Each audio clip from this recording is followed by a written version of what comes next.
حضرت محمد اقبال لاهوری 50 سال پیشتر از پاشخوری زمان شوروی خبری مرگ این نوع سیاست را داده بودند.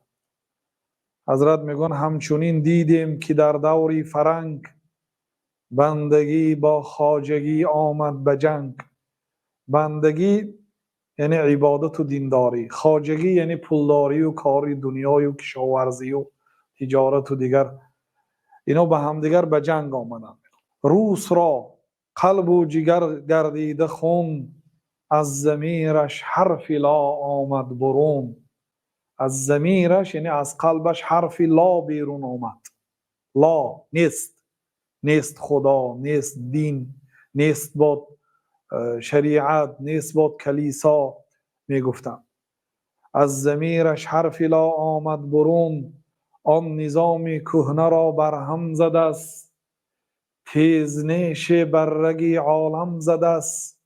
کرده ام اندر مقاماتش نگه، لا سلاطین لا کلیسا لا اله.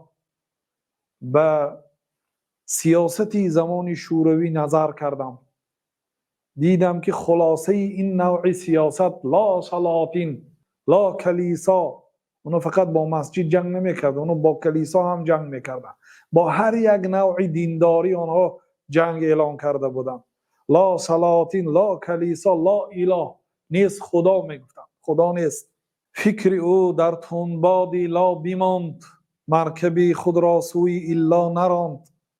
لا اله الا الله عبارت از دو جمله هست. لا اله نیست معبودی بر حق، نیست خدای بر حق. کلمه بر حق ضرور است، برای آنکه خداهای باطل پر است. در هندوستان زیاده از 3000 خدا هست. اینچنین به همسایه کشوراش ژاپن و چین و ویتنام و این کشورها رو ببینید، اینا مردمی بت پرست هستند.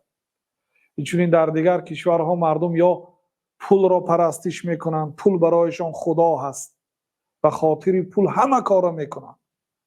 یا نفسشان، خدای خودشان نفس خودشان است، یا منصب را برای خود خدا گرفتن، یا یک آدم دیگر را برای خود خدا گرفتن. اینا خداهای باطل است. اینا خدا نامیده میشه تجاوزا، ولی از اینا خدای حقیقی نیستن.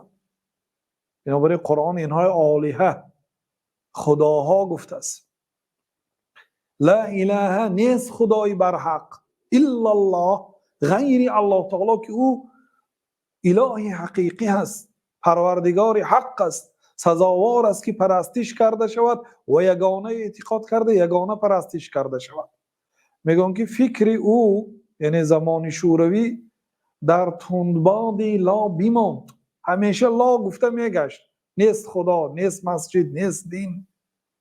مرکبی خود را سوی الا نراند، اسب خود را به سوی الا نراند، به سوی الا حرکت نمیکرد، فقط همین جزئی اولش میگفت، لا اله گفته میگشت، الا الله باور نداشت. بعد از آن خلاصه کردن با فراست و با رسم و سنت آیین حیات دنیا و با سنت این دین الهی خلاصه کرده گفتند که آیدش روزه که از روی جنون خیش را زین تندباد آرد برون.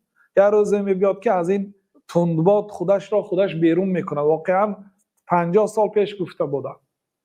روزی آمد که با دست خودش در زمان گربچاف در یکی از بیشهزارهای بلاروس 3 نفر راهبران کمونیست امضای جداشوی و پاشخوری شوروی را گذاشتند.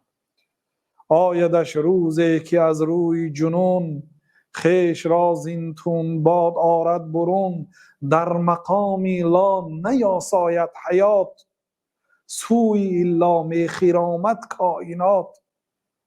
در مقامی لا نیاساید حیات، این با لا اله گفتن که حیات راه نمیشه، راه نمیرد. برای چی؟ برای آنکه در ترکیب انسانیت، در وجود انسانیت فطرتاً طبیعتاً حس بندگی هست.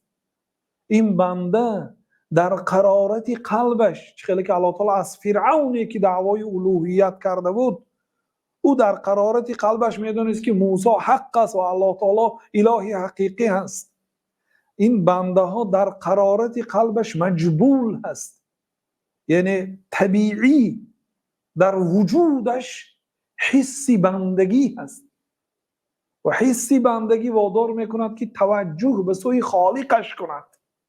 بنابراین بعضی معلم های دوران شوروی میگفتند در مکتب ها که اگرچه ما خدا نیست میگوییم در نزد شما و در مکتب و در صنف، ولی وقت تنها میمانیم یا به سر ما مصیبتی می آید یا به جسم ما درد میرسد، به اختیار از ما صدای ای خدا میبراید، توجه به سوی آسمان میکنیم. و بعضشان ظاهرا یعنی از ترس حکومت دعوای کمونیستی میکردند و اعضای کمونیست بودند و یعنی انکار خدای و انکار دین میکردند، ولی پنهانی عبادت و بندگی داشتند. واقعا یک جمله عجیب گفتند در آخرش: سوی الله میخرامد کائنات. به سوی الله یعنی به سوی پرستش الله تعالی تمام کائنات میل دارد، چون که آنها که در وجودشان مخلوق بودن خود را حس میکنند میلی به سوی خالق خود دارند. سوی الله میخرامد کائنات، به سوی عبادت الله تعالی و پرستش الله تعالی تمام کائنات، نه فقط انس و جن، تمام کائنات میخرامد، میل دارد.